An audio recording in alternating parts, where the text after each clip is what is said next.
네, 오늘은 우리 잠언서 8장 1절부터 31절까지 말씀을 가지고 위대한 지혜라는 제목으로 말씀을 나누겠습니다. 위대한 지혜 그랬는데요, 하나님의 지혜, 또 이렇게 말할 수도 있겠습니다. 인간의 삶에 있어서 지혜는 매우 중요합니다. 어떤 일을 행함에 있어서 모든 것들이 너무너무 악조건이고 아무것도 할 수 없는 상황인 것 같은 그러한 때라도 지혜가 있는 사람이 그 일을 맡아서 할 때 생각하지 못했던 놀라운 결과들을 얻는 것을 보게 됩니다. 반대로 모든 것을 다 갖추어서 좋은 여건, 좋은 상황임에도 불구하고 지혜 없는 어리석은 사람들이 그 일을 맡음을 통해서 모든 것을 다 망쳐놓고 어지럽히는 경우들을 또한 보지 않습니까? 그래서 우리가 살아가면서 지혜라는 것은 너무너무나 중요한 것이다 라는 것입니다. 이 지혜는 지식이 많은 것과는 다른 것입니다. 알기는 많이 아는데 적재적소에 그 지식을 사용하지 못하는 많은 지식인들이 있다라는 것을 생각해 볼 때에 지혜가 우리에게 필요하다라는 것입니다. 그런데 우리는 이 지혜를 크게 두 가지로 구분해 볼 수가 있습니다. 그 하나는요, 이기적인 세상 지혜입니다. 뭔가 지혜롭다고 하는데 그것이 좀 속된 말로는 얍삽하다, 장기가 많다, 이렇게 사용되어서 이게 조금 더 좀 더 심하면 사기에 가깝다, 이렇게 얘기할 수 있는 그런 세상 지혜도 있고요, 아니면 이타적인 위대한 지혜, 하나님의 지혜로 이렇게 구별될 수가 있는 것입니다. 그러면 우리는 어떻게 위대한 지혜, 하나님의 지혜를 가질 수가 있으며 우리는 이 위대한 지혜를 어떻게 사용해야 하겠습니까? 결론적으로 말해서 지혜는 하나님을 경외하면서 나옵니다. 뭐라고요? 지혜는 하나님을 경외하면서 나옵니다. 그리고 이 지혜는 간절히 찾는 자가 만나게 될 것이고, 하나님의 지혜는 새로운 창조를 위해서 일하는 것이다 라는 것입니다. 자, 오늘 제가 결론적으로 오늘 본문의 내용들을 가지고 지혜가 어떻게 생겨나는지, 또 지혜는 어떻게 일해야 되는지를 다 말씀드렸습니다. 자, 이것으로 그냥 설교를 끝내도 되겠지만은, 그래도 오늘 우리가 함께 읽었던 성경 말씀을 다시 살피면서 과연 이 성경이 우리에게 그것을 말씀해 주는지를 확인할 수 있는 시간이 되어야 하겠습니다. 먼저 지혜는 하나님을 경외하면서 나옵니다. 오늘 우리가 함께 읽었던 1절부터 10절까지의 말씀을 요약하면 이렇게 말할 수 있습니다. 어리석고 미련한 사람들은 지혜가 부르는 소리를 들어라 라는 것입니다. 그리고요, 지혜가 무엇이냐? 지혜는 선하며 정직하고 진리이며 어렵다. 어떤 지혜가요? 하나님의 지혜. 위대한 지혜는 세상 지혜와 달라서 그 지혜는 선하며 정직하며 진리이고 어렵다, 이렇게 말하고 있습니다. 이게 이제 1절부터 10절까지의 말씀을 제가 요약해서 여러분들에게 말씀을 드렸습니다. 우리는요, 스스로 지혜롭다고 생각하면서 어리석은 삶을 살기가 쉽습니다. 왜 그러냐? 우리는 마음속에 하나님 두기를 싫어하기 때문에 어리석은 삶, 죄악의 삶을 살게 되는 것입니다. 그래서 시편 14편 1절에는 이렇게 말합니다. 어리석은 사람은, 다시 말하면 지혜가 없는 사람은 그의 마음에 이르기를 하나님이 없다 하도다. 그래서 그들은 부패하고 그 행실이 가증하니 선을 행하는 사람이 없도다, 이렇게 말합니다. 여러분이 잘 아는 로마서 1장 28절부터 31절까지 말씀은 이렇게 말합니다.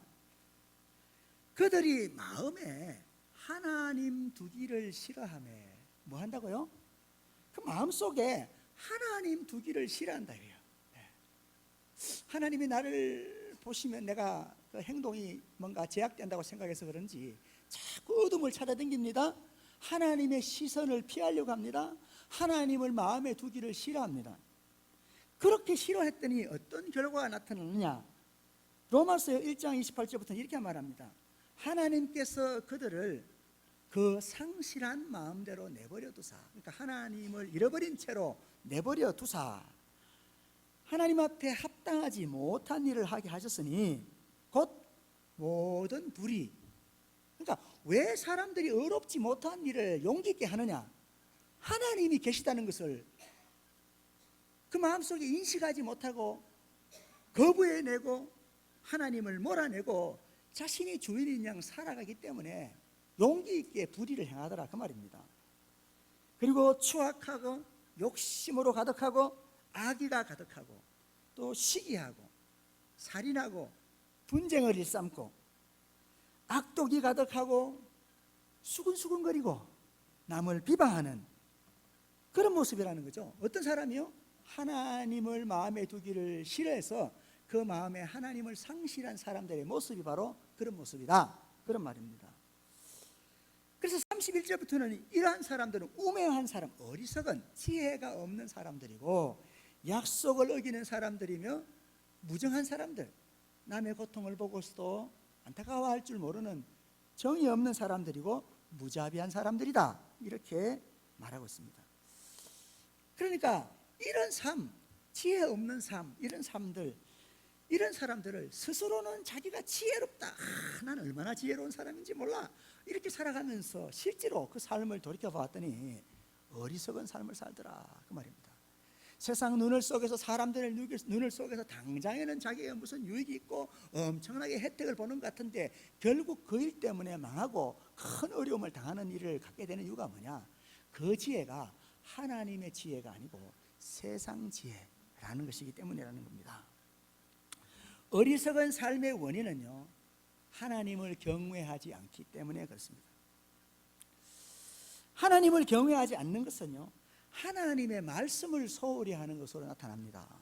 나는 하나님을 경외하는데요, 교회 다니도 잘 가고 그래도 헌금도 좀 하고 그러는데요. 아니요, 일상에 살면서 내가 하나님의 말씀을 소중하게 생각하고 그 말씀을 주야로 묵상하는 사람들은 어떤 사람이라 그래요? 복 있는 사람이래요. 그런데 하나님 말씀은 그냥 버려버리고 내 상식대로, 내 주장대로, 내 생각대로 세상이 말하는 그것들만을 붙잡고 살아가는 사람들은 지혜로운 삶을 결코 살 수 없다 그 말입니다. 그래서 이사야에서는 이렇게 말합니다. 악을 선하다고 말하고 선을 악하다고 말하며 흑암으로 광명을 삼으며 광명으로 흑암을 삼으며.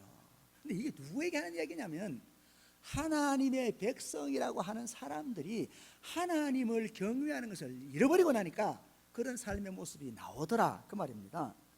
스스로 지혜롭다고 하면서 스스로 명철하다 하는 사람들은 화가 있을진저, 자신이 스스로 지혜롭다고 하면서도 포도주 마시기에 용감하며 독주를 잘 빚는 자들은 화 있을진저, 그들은 뇌물로 말미암아 악인을 의롭다고 하고 의인에게서 그 공의를 빼앗는도다.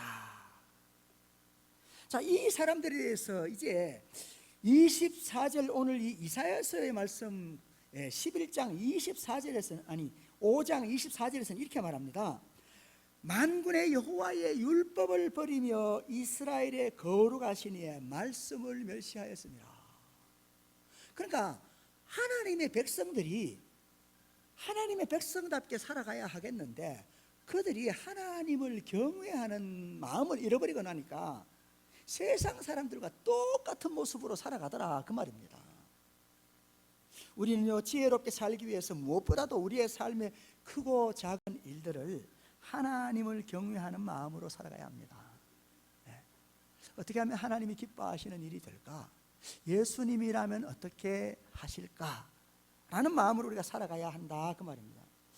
그래서 오늘 말씀의 후반부에서는 말하기를 하나님을 경외하는 마음에서 나오는 이 지혜에는 어떠한 특성을 가지고 있는가라는 것을 말해주는데요, 그 목적은 선하고, 그 목적이 선하고 그 방법은 정직하고 거짓이 없다는 거죠. 의로우며, 그리고 그 내용은 변함없는 진리이다. 이게 이제 6절부터 10절까지의 말씀입니다. 왜 그러면 이 지혜는 변함없는 진리이냐? 그 지혜는 변함없인 하나님께로부터 나오는 지혜이기 때문입니다. 여러분, 우리는 요셉이라는 사람을 너무너무 잘 알죠. 이 요셉은요, 하나님을 경외하는 사람이었습니다. 그는 비록 남의 집에 종살이하고 있지만은 그 종살이 하면서도요, 사람들이 보면 하는 척 하다가 안 보면 그냥 깨부리고 그냥 자기 마음대로 행동하는 그런 사람이 아니었어요. 늘 항상 하나님이 나를 지켜보신다라는 그 의식 가운데에서 늘 항상 하나님 앞에서의 삶을 살아갔던 것입니다. 그래서 이 요셉은요, 늘 항상 그 삶에 지혜가 발휘되어졌고, 그래서 자신의 주인의 집, 그 보디발의 집을 유익하게 하고 부유해지게 만들었던 것입니다. 뿐만 아니라 이 요셉이 하나님을 경외함으로 지혜롭게 되니까요, 이 그 지혜가 그 주인 보디발의 아내의 유혹을 이길 수 있는 힘이 되었다는 것입니다. 목적이 선하지 않거나 방법이 옳지 않거나 거짓이라면요, 우리가 하는 그 일이 아무리 효율적으로 진행되고 그래서 많은 성과를 얻게 된다고 할지라도 그것을 위대한 지혜라고 할 수 없습니다. 세상 지혜는요, 남에게 해를 입히면서까지라도 목적을 성취하는 겁니다. 세상 지혜는요, 거짓과 옳지 않은 방법으로라도 결과만 좋으면 된다라고 생각합니다. 그러나 하나님의 지혜는 그렇지 않다라는 것입니다.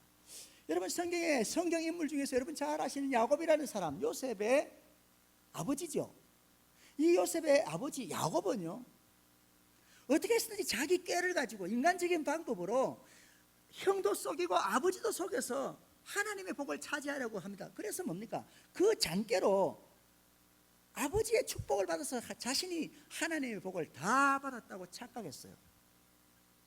근데 그렇게 잔꾀를 부려서 세상 지혜를 가지고 그렇게 잔꾀를 부리다가 결국은 어떻게 됐습니까? 이 요셉은요, 말년에 고백하기를, 바로라는 그 이집트의 왕 앞에서 하는 말이 내 인생이 얼마나 험난한 인생이었는지 모릅니다 라고 고백하였던 것입니다.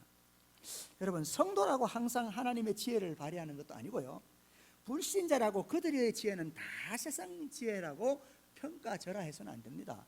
왜냐하면 믿지 않는 사람들도 다 하나님의 형상대로 지음받은 인간이고, 그들이 다 하나님이 주신 그 지성을 가지고 그들의 인생 속에서 경험한 것들이기 때문에 우리는 그것들을 존중할 수 있어야 합니다. 다만 우리는 그들이 갖지 못한 놀라운 복음을 가지고 있기 때문에 그들이 가지고 있는, 그들이 말하는 그 지혜보다 더 나은 것들을 우리는 발견할 수 있고 깨달을 수 있을 뿐인 거죠. 만약에 세상 사람들이 나타내는 지혜라고 해도 그것이 이타적인 지혜라면 그것은 하나님의 지혜입니다. 큰 위기 가운데서 불교인들이 뛰어들어서 수많은 사람을 건져냈습니다. 근데 불교인이 그런 지혜를 발휘했기 때문에 사탄의 지혜입니까? 천만의 말씀입니다. 하나님의 지혜입니다. 그러나 하나님의 백성이라고 하면서도 늘 항상 자기중심적이고 이기적으로 남을 해치며 어려움을 주는데도 불구하고 늘 자신은 기도실에서 기도를 10시간씩 한다고 하면서 불의한 행동을 취하면서 얻은 그것들을 하나님의 지혜라고 말할 수 있을까요? 그거는 세상 지혜와도 비교할 수 없는 악한 것이 될 수 있는 거죠. 하나님은요, 불신자에게도 생명을 주신 창조주요 주인이십니다. 이 세상에 그 어느 어떤 생명도 하나님이 주인이 아니신 일이 있겠습니까? 그래서 지혜는 누가 가지게 되느냐? 그 지혜는 하나님을 경외하는 마음으로 살아가는 사람들이 지혜를 얻을 수 있다라는 것입니다. 두 번째로, 지혜는 간절히 찾는 자가 만납니다. 어떤 사람이 만난다고요? 간절히 찾는 자가 만납니다. 11절부터 21절까지의 말씀을 요약하면 다음과 같습니다. 지혜는요, 왕들, 방백들, 재판관들, 이런 지도자들이 반드시 가져야 할 자질이라는 겁니다. 만약에 지도자가 지혜가 없으면 어떻게 될까요? 그 지도자 한 사람 때문에 온 나라가, 온 사회가 불행에 빠질 수가 있는 것이죠.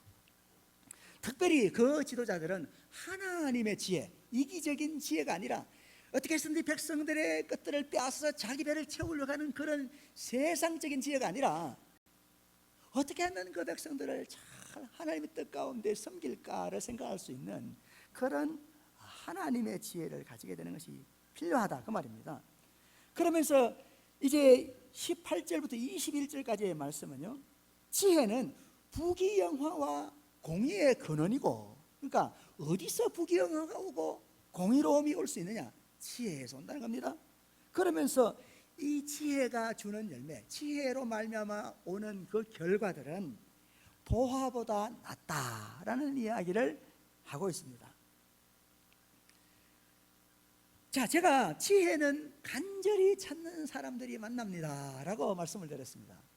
그랬더니 어떤 분이 가가지고 기도실에 들어가서 2시간, 3시간 하나님 지혜를 주시옵소서, 지혜를 주시옵소서, 내게 지혜를 주시옵소서. 그러면 배도 굶으면서 밥도 안 먹고 굶으면서 하나님 지혜, 지혜, 지혜, 지혜 이러고 있습니다. 그럼 지혜가 생길까요? 그게 간절한 걸까요? 성경이 말하는 간절함이라는 것은 그냥 기도실에 앉아서 주여 지혜를 주시옵소서 이렇게 기도하는 게 아니에요. 우리의 간절함은 어떤 것이냐? 왕들이, 방백들이, 재판관들이 어떻게 하면 하나님이 내게 맡겨주신 이 사명을 올바르게 감당할 것인가? 하나님이 저 백성들을 내게 맡겨주셨는데 저 백성들을 어떻게 하면 하나님의 뜻대로 살아갈 수 있도록 저들을 잘 섬길 수 있을까를 간절하게 찾는 그 왕의 올바른 마음이 있을 때에 하나님이 그에게 지혜를 주신다 그 말입니다. 그게 바로 솔로몬이라는 사람의 이야기 아닙니까? 그래서 열왕기서에서 이렇게 말합니다. 솔로몬이 말하기를 나의 하나님 여호와여, 주께서 종으로 종의 아버지 다윗을 대신하여 왕이 되게 하셨지만은 종은 작은 아이라서 출입할 줄을 알지 못하고 왕께서 택하신 백성 가운데에 있습니다. 그러니까 백성들이나 저를 왕으로 삼으셨지만 나나 별반 차이가 없는 어리석은 자입니다. 하나님 저 백성들을 잘 다스리기 위해서 제게는 지혜가 필요한데 어쩌면 좋습니까? 어떻게 하면 저 백성들을 주의 뜻대로 잘 다스릴 수 있습니까? 이런 고민을 했다는 겁니다. 누가 주의 이 많은 백성을 재판할 수 있겠습니까? 하나님 나에게 듣는 마음을 주셔서 주의 백성을 재판하여 선악을 분별할 수 있게 하여 주십시오. 그렇게 말합니다. 그랬더니 하나님께서 그 솔로몬에게 말하기를 네가 이것을 구하는구나. 자기를 위하여 장수하기를 구하지 아니하고, 뭐라고요? 자기를 위하여 장수하기를 구하지 아니하고. 그러니까 하나님의 지혜는 자기 자신만을 위해서 이것 주세요 저것 주세요 하는 그런 게 아니라는 거예요. 하나님의 지혜는 이타적인 지혜라는 겁니다. 위대한 지혜는 이타적인, 남을 위해서 어떻게 할 것인가를 생각할 줄 아는 사람의 지혜라 그 말입니다. 그래서 이 솔로몬이 자기를 위하여서 오래오래 살기를 구하지도 아니하고 부를 구하지도 아니하고 자기 원수의 생명을 멸해달라고 구하지도 아니하고 오직 자신에게 찾아와서 백성들이 어려움을 이야기하는 그 어려움을 좀 해결해 줬으면 좋겠는데 하나님 내게 지혜가 없으니 어쩌면 좋습니까? 저 백성들을 빈손으로 돌려보낼 수는 없지 않겠습니까? 라는 마음으로 이 솔로몬이 그 지혜를 구하니 내가 너의 말대로 너에게 지혜롭고 총명한 마음을 주노니 네 앞에도 너 같은 사람이 없을 뿐만 아니라 네 뒤에도 너 같은 사람이 안 나올 거다 이렇게 말했습니다. 여러분 우리가 간절한 마음을 가질 때 하나님 우리에게 지혜, 하늘의 지혜를 주십니다. 근데 이 간절함은 그저 기도실에서 주세요 주세요 주세요라는 것이 아니라 우리에게 맡겨진 사명을 어떻게 하면 하나님의 뜻대로 감당할까를 고민하는 그 사람의 간절함이라는 그 말입니다. 부귀영화에 대한 탐심에 빠져서요 공의를 행하고자 하는 간절함을 잃어버리면 처음에 그토록 보화보다 귀하게 여겼던 위대한 지혜도 잃어버리게 됩니다. 오늘 우리 본문 말씀 우리 한번 20절 21절 같이 보시는데요 21절을 한번 봅시다. 21절 성경 좀 펴세요. 성경 제가 그냥 제 말을 하는 게 아니고 성경이 말씀하시는 걸 여러분에게 말씀드리니까 성경을 펴셔서 줄도 좀 그으시면서 보시라고. 21절 봅시다. 나를 사랑하는 자가 재물을 얻어서 그 곳간에 채우게 하려 함이라. 여기서 나를 그랬는데 지혜를 어떻게 표현했어요? 의인법이에요. 지혜는 의인법으로 표현됐어요. 왜 그렇게 했을까요? 지혜는요 인격입니다. 그저 그냥 정보 지식을 가지는 게 아니에요. 인격적인 교제 없이 지혜로울 수 없습니다. 지혜는 그래서 경외하는 자, 하나님과 인격적인 교제 속에서 얻게 되는 것이라 그 말입니다. 뿐만 아니라 성경은요, 예수님께서 이렇게 말씀하시죠. 요한복음 5장에서 말합니다. 이 성경은 내게 대하여 증언하는 것이라. 그러니까 구약 성경조차도 예수님에 대하여 증언하는 것이라는 겁니다. 그렇다면 오늘 우리가 읽고 있는 이 잠언서는 누구에 대해서 증언하는 거라고요? 예수님에 대해서 증언하는 거라 그 말입니다. 자, 그런데 이 지혜가 뭐요? 나를 사랑하는 자가 재물을 얻어서 그 곳간에 채우게 하려 함이라. 야, 지혜를 사랑하면 막 곳간에 재물을 확 채워주겠다, 그런 말씀 같죠. 요것만 붙잡고 주여 내게 지혜를 주셔서 곳간에 재물이 가득 차게 주십시오, 이렇게 또 말하면 어리석은 사람이에요. 자, 이 말씀은 자세히 살펴보세요. 21절 앞에 뭐라고 붙어 있어요? 한글로 이는 그렇게 붙어 있죠. 그러니까 어떤 사람들이 지혜를 사랑해서 그 재물이 곳간에 채워지게 되느냐 그 말이죠. 그 앞에 내용을 잘 봐야 돼요. 그래서 20절에는 뭐라 그래요? 나는, 그러니까 지혜는 정의로운 길로 행하며 공의로운 길 가운데로 다니나니, 그렇게 말하잖아요. 그러니까 하나님의 지혜는 그저 재물을 채우려고 주는 지혜가 아니고 공의로운 길에, 정의로운 길에 다니게 하기 위해서 지혜를 주시는데, 그렇게 공의를 행하기 위해서 그 지혜를 사랑하는 사람들을 위해서 재물의 곳간을 채워준다 그 말입니다. 이해가 되십니까? 그래서 뭡니까? 부귀영화에 대한 탐심에만 빠져서 공의 행하는 것을 잊어버리면요, 그렇게 귀한 그 보배로운 지혜도 다 잊어버린단 말입니다. 그게 바로 또 솔로몬의 이야기예요. 솔로몬이 나오는 열왕기상 11장 6절부터 11절까지 말씀해 보면 이렇게 말합니다. 솔로몬이 여호와의 눈앞에서 악을 행하여 그의 아버지 다윗이 여호와를 온전히 따름과 같이 따르지 아니하고, 처음에 솔로몬이 하나님 앞에 이 백성을 잘 다스리게 해주십시오 할 때가 있었지만은, 이가 말년에 나이가 들면서 어떻게 했느냐, 다윗처럼 행하지 않았다는 겁니다. 그러면서 모압에 가정한 그모스를 위하여 예루살렘 산에 산당을 지었고, 또 암몬 자손에 가정한 몰록을 위하여 그와 같이 하였으며, 그가 또 이방 여인을 위하여 다 그와 같이 한지라. 탐심에 탐욕에 정욕에 빠져서 그 현명했던 지혜를 다 잃어버렸다 그 말입니다. 그래서 어떻게 됐다고 말합니까? 솔로몬이 마음을 돌려, 뭐라고요? 솔로몬이 마음을 돌려 이스라엘의 하나님 여호와를 떠남으로.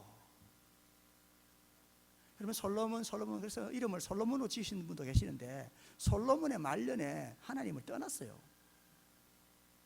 이름을 잘 지어야 돼요, 그죠? 그냥 지혜 주세요 그러고 솔로몬 짓는 것보다도 솔로몬의 생애 그 속에서 분명한 의미를 담고 이름을 지어야 위험하지 않습니다, 그렇죠? 자, 이렇게 지혜는 간절히 찾는 사람, 특별히 뭡니까? 내게 주신 사명을 감당하기 위해서 간절한 마음을 갖는 사람들이 하나님의 지혜, 위대한 지혜를 얻게 된다 그 말입니다.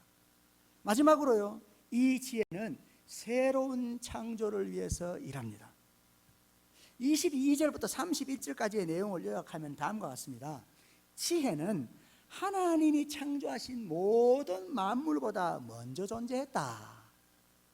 그렇죠? 그래서 전부터 뭐 이렇게 계속 나오잖아요. 그러니까 하나님이 만물을 창조하기 전부터 이 지혜가 있었다 이렇게 말하잖아요. 자, 그 다음에 뭐요? 지혜는 하나님이 만물을 창조하실 때 함께 창조자로서 일했다. 뭐라고요? 지혜가 하나님이 창조하실 때 창조자로서 함께 일했다 이렇게 표현합니다. 그래서요, 모든 만물보다 먼저 존재하고 창조자로 일한 것이 지혜라고 이야기하고 있잖아요. 근데 이 지혜가 바로 말씀이신 예수님이라는 겁니다. 그래서 여러분 요한복음 1장 1절부터 3절까지 말씀 보면 이렇게 말합니다. 태초에 말씀이 계시니라.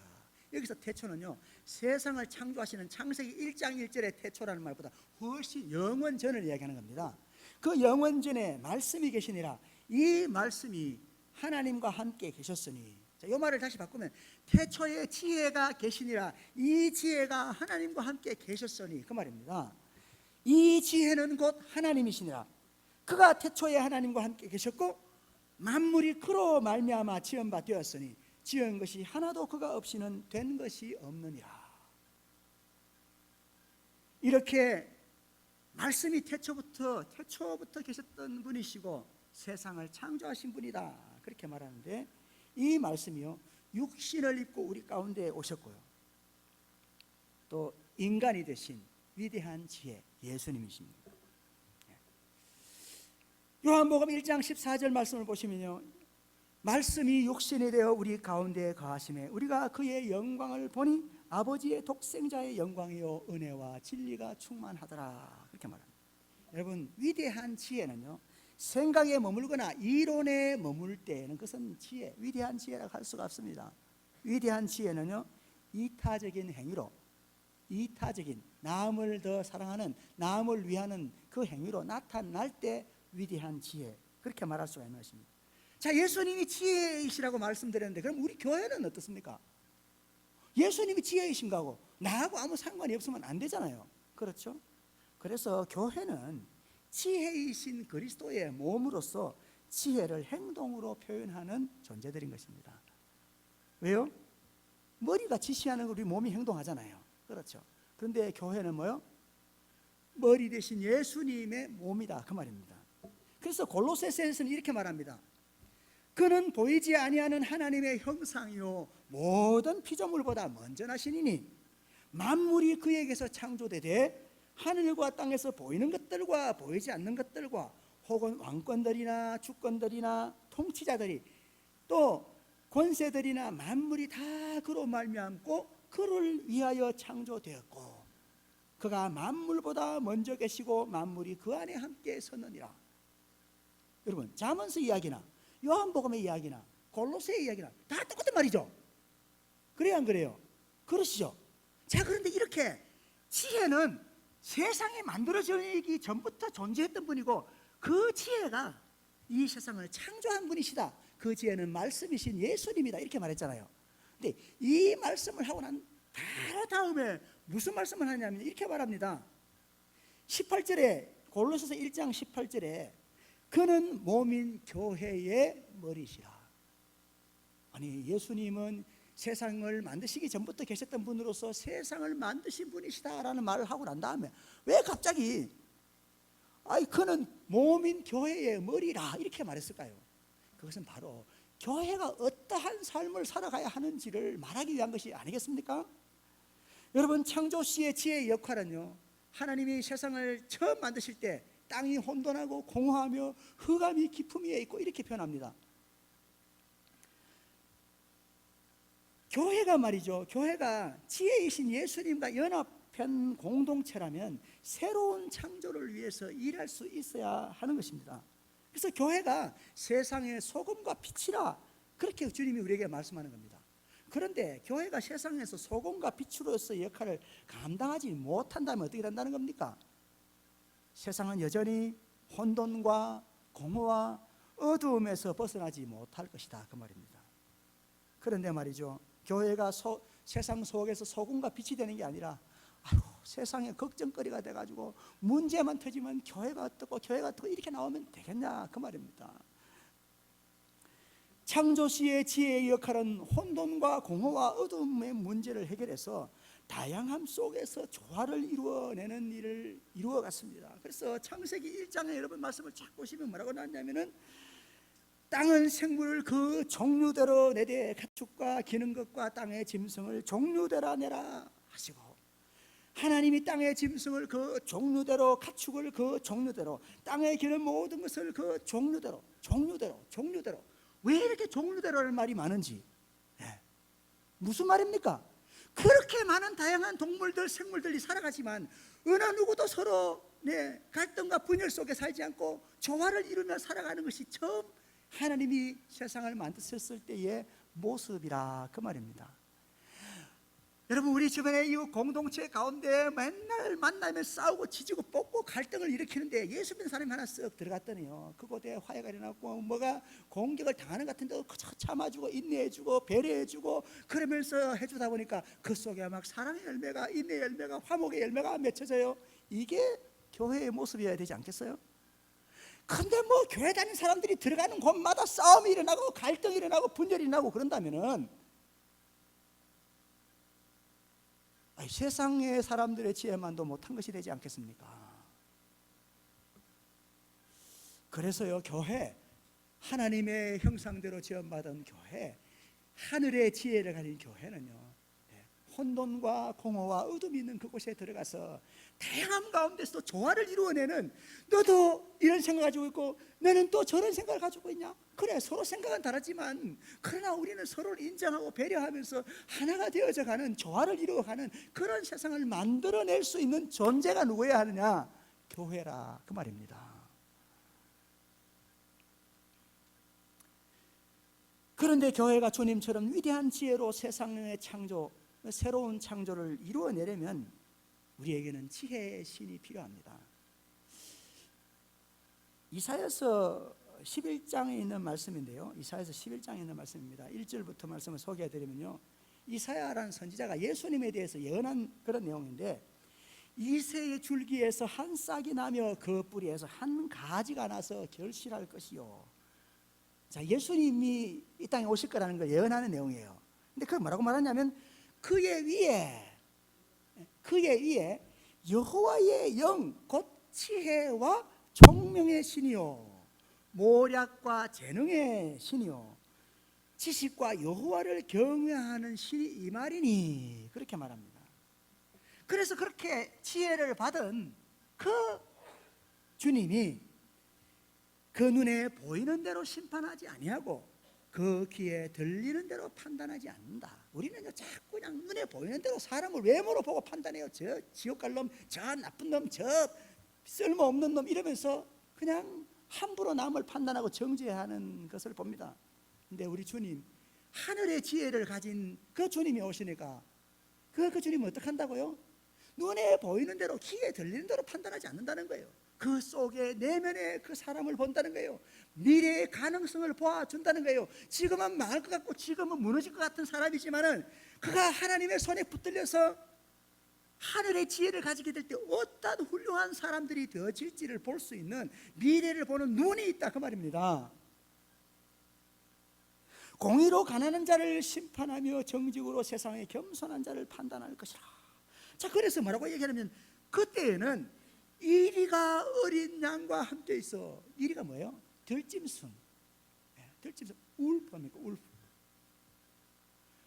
울프가 램하고 같이 있다는 거 아닙니까? 어린아이가 독사굴에 손을 집어넣어도 물지를 않는다는 겁니다. 이게 뭘 말하는 겁니까?